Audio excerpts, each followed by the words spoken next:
भाई आप समझ तो गए होंगे मैं हिसार हूं और प्रद्युमन जोशीला जी के साथ हूं। तो भाई यह वीडियो शुरू करा प्रद्युमन जी के साथ। भाई साहब नमस्कार, प्रणाम, जय हिंद। नमस्कार, प्रणाम, जय हिंद, राम राम। कैसे हैं सर आप? बहुत बढ़िया, स्वस्थ एकदम, मौज। वाह जी वाह। अच्छा, कुछ बड़े नेता जी दूसरी पार्टियों के, कई बार ये सुनने में आता है कि हुड्डा साहब तो किसी और के नाम पर मुख्यमंत्री बन गए, नहीं उनका खुद का वजूद क्या है? क्योंकि हुड्डा साहब का जिक्र चल रहा है, थोड़ा मैं विषय को लेंथी ले रहा हूँ। आपने क्या लगा, हालांकि मैंने कल एक वीडियो भी बनाई थी इस मामले पे, कि आपने क्या लगा, क्या हुड्डा साहब अब कमजोर हो रहे हैं या पहले से मजबूत हो रहे हैं, या उनके ऊपर एलिगेशन चारों तरफ से लग रहे हैं?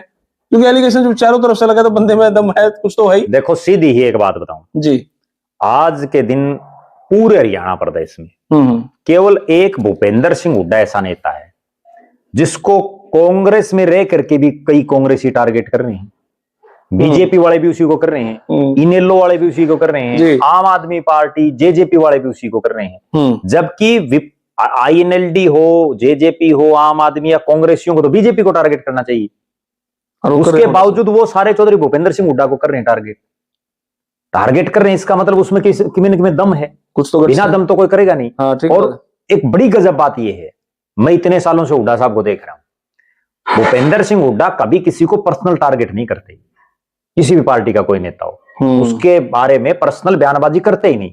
पत्रकार उनसे पूछ पूछ के छिक लेते हैं, भले जी फला, लेकिन वो कहते हैं भाई मैं निजी कोई टीका टिप्पणी नहीं करूंगा। अपने आप में बहुत बड़ी बात, अपने एथिक्स सही लक्ष्य। और दूसरी बात जी, भूपेंद्र सिंह हुड्डा की इसी बात से अंदाजा लगाया जा सकता है कि उनका राजनीतिक वजूद कितना है।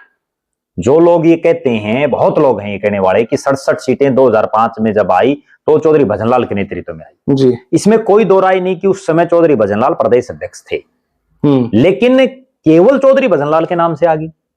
उस समय तो कांग्रेस के पास हर क्षेत्र में, हरियाणा के जितने इलाके हैं, हर जगह बड़े बड़े चेहरे थे।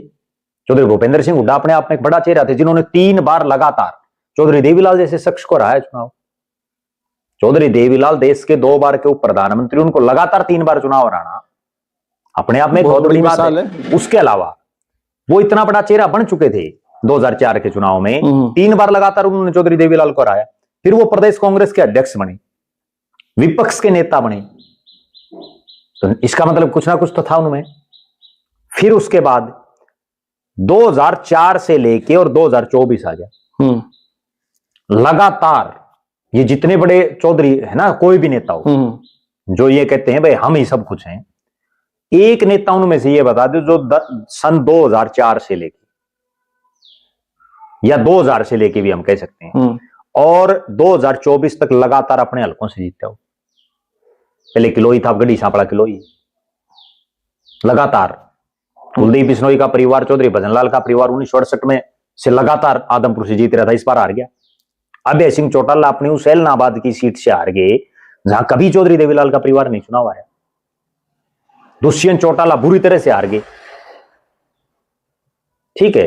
नायब सिंह सैनी की धर्मपत्नी जिला परिषद में 4थे नंबर पर आई, जो मुख्यमंत्री हैं प्रदेश के।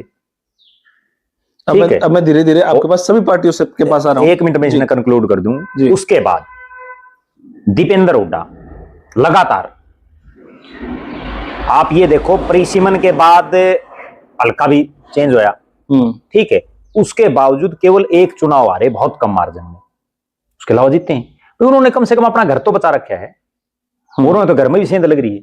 अब मुख्यमंत्री नायब सैनी साहब जिस एरिया से विधायक हैं, कुरुक्षेत्र से, कुरुक्षेत्र जिले में 4 सीटें हैं, 3 कांग्रेस जीत रही है, बताओ आप, केवल मुख्यमंत्री जी 1 जीते हैं। जिस अंबाला से जो उनका गृह जिला है, उस अंबाला में केवल 1 अनिल विज जीते हुए, 3 जगह कांग्रेस जीत रही, 4 में से।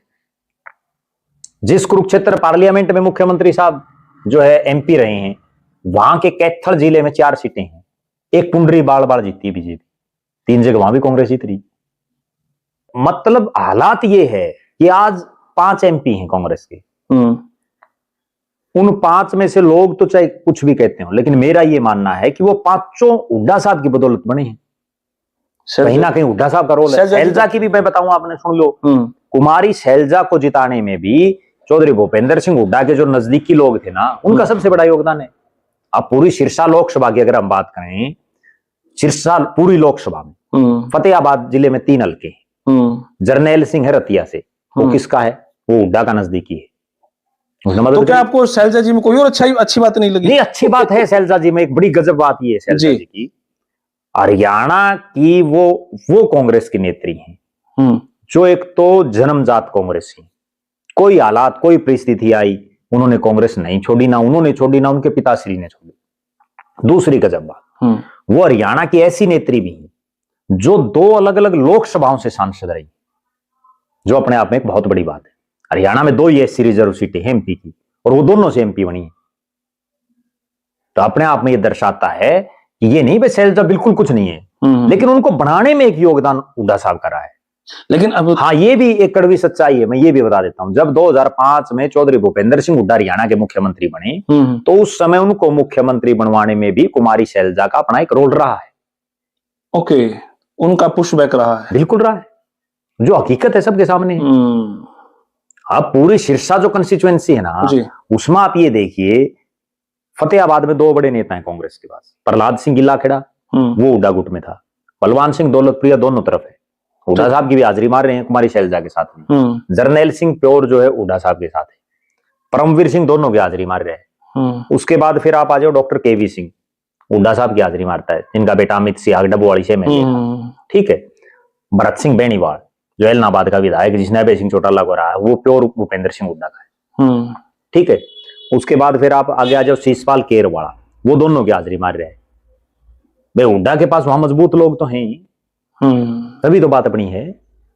अगर ये मजबूत लोग ना होते तो क्या रोहतक में शैलजा के जो समर्थक थे उन्होंने क्या हुड्डा साहब को वोट नहीं किया? देखो, रोहतक प्रॉपर में शैलजा का कोई बहुत लंबा चौड़ा वजूद नहीं, कुछ तो रहा ही होगा। नहीं, कोई इक्का वोट बैंक में कुछ तो जातिगत समीकरण। वो बात आपकी ठीक है कि जातिगत जो है वो जिस समाज से आ रही है उस समाज की सबसे बड़ी नेत्री, इसमें कतई कोई दो राय नहीं। केंद्र में मंत्री रही हैं, प्रदेश के अध्यक्ष रही हैं, राष्ट्रीय महासचिव है पार्टी की, फिलहाल कई अलग अलग राज्यों में प्रभारी रही हैं, बहुत बड़ी नेत्री हैं, उनके पिता का बहुत बड़ा नाम रहा है। लेकिन प्रॉपर जो रोहतक लोकसभा है उसमें भूपेंद्र सिंह हुड्डा का अपना एक खुद का वजूद है, और उसका एक कारण भी है, उसका एक कारण भी है जो एक बड़ी एक ऐसी सच्चाई है जिसकी तरफ बहुत कम लोगों का ध्यान है। सन 2005 से और 2024 तक जितने चुनाव हुए लोकसभा के, 2005 के बाई इलेक्शन से शुरू कर दें या 2004 के इलेक्शन से भी शुरू कर दें हम, वहां से और 2024 तक जितने चुनाव हुए, जितने मार्जिन से दीपेंद्र हुड्डा जीते हैं, केवल एक चुनाव आ रहे हो बिल्कुल मामूली मार्जिन से 7,000 के आसपास, बाकी सारे में वो लाखों से जीते हैं। तो वो मार्जिन आज तक किसी का रहा ही नहीं इतना, उनका कोई ना कोई जुगाड़मेंट है, तभी तो है। सही बात है। अब कुमारी शैलजा के पास देखो, ये भी एक कड़वी बात है, रोहतक लोकसभा में 9 हल्के, 9 हल्कों में ये बता दो भाई यहाँ झंडा उठाने वाले हैं 1-2 शख्स कलानौर विधानसभा में हैं, उसके अलावा बाकी हम कहाँ हैं बताओ? मैम लगा लो, आप गढ़ी सांपड़ा किलोई लगा लो, रोहतक शहर लगा लो, उसके बाद बहादुरगढ़ आ जाओ, बादली आ जाओ, बेरी आ जाओ, झज्जर आ जाओ, कोसली आ जाओ। बहुत बहुत शुक्रिया सर, बहुत बहुत धन्यवाद। तो भाई यह वीडियो आपने कैसे लगी कमेंट बॉक्स में राय दें, और तब तक के लिए धन्यवाद। जय हिंद, भारत माता की जय। Thank you very much.